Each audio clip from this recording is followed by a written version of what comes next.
Le TRT ou la thérapie de remplacement de testostérone, est-ce que c'est dangereux ou c'est relativement sécuritaire? Ici, Dr. Alexandra, je suis médecin généraliste à la clinique SM Privée, vous avez le lien en bio.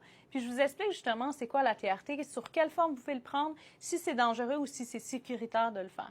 Donc, premièrement, c'est indiqué pour les hommes qui vont avoir souvent, ça va être un manque de libido, une diminution de la masse musculaire, une accumulation des graisses, beaucoup de fatigue, même des fois des symptômes de dépression qui font penser à un andropause. Donc, souvent, ça va être plus chez les hommes qui se situent entre 40 et 60 ans, où il va y avoir une diminution naturelle de la testostérone, mais chez certains hommes, c'est mal toléré.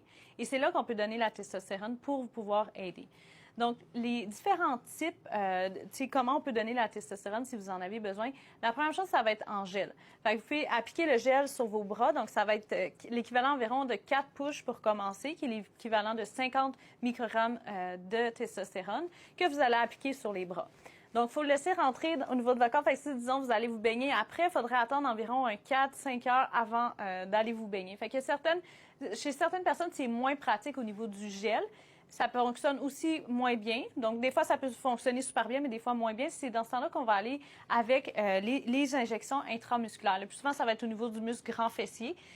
Environ à chaque mois. Des fois, c'est aux 2 semaines, mais je dirais en 2 et 4 semaines qu'on va donner une injection de testostérone. Avant de débuter la thérapie, donc il faut faire une surveillance, il faut s'assurer que vous soyez un candidat pour ça. Il faut faire plusieurs tests. Premièrement, il faut faire un toucher rectal pour aller voir si la prostate est augmentée de taille. Il faut faire l'APS, qui est l'antigène au niveau de la prostate, parce que chez tout patient qui ont cancer de la prostate, on ne peut pas donner la testostérone. Par contre, il y a beaucoup d'études qui ont réfuté le fait que la testostérone augmentait le risque de cancer de la prostate. Au contraire, il y a même des études qui montraient que ça diminuait le risque. Donc, ça, c'est faux. Donc, il faut s'enlever ça de la tête. Si vous prenez de testostérone, ça n'augmente pas votre risque de cancer. Par contre, si vous en avez un qui est actif, là, on ne peut pas prendre la testostérone. Les autres choses qu'on va se tester, c'est s'assurer que votre foie est correct, qu'il peut le tolérer.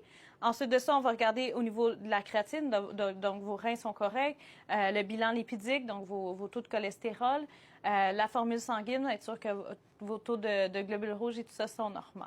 Donc, ça, c'est juste une prise de sang où on va tout vérifier ça.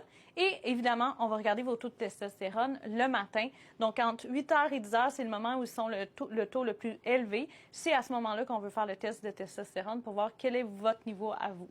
Puis, vu que le range de valeur normale de la testostérone est très large, on va vraiment se fier à vos symptômes. Parce que peut-être pour vous, vous êtes dans le range normal, mais pour vous, c'est bas. Fait que ça ne veut pas dire que vous n'avez pas le droit de prendre de testostérone. On va vraiment tester si vous avez des symptômes, on va vous le donner, puis on va voir comment vous réagissez.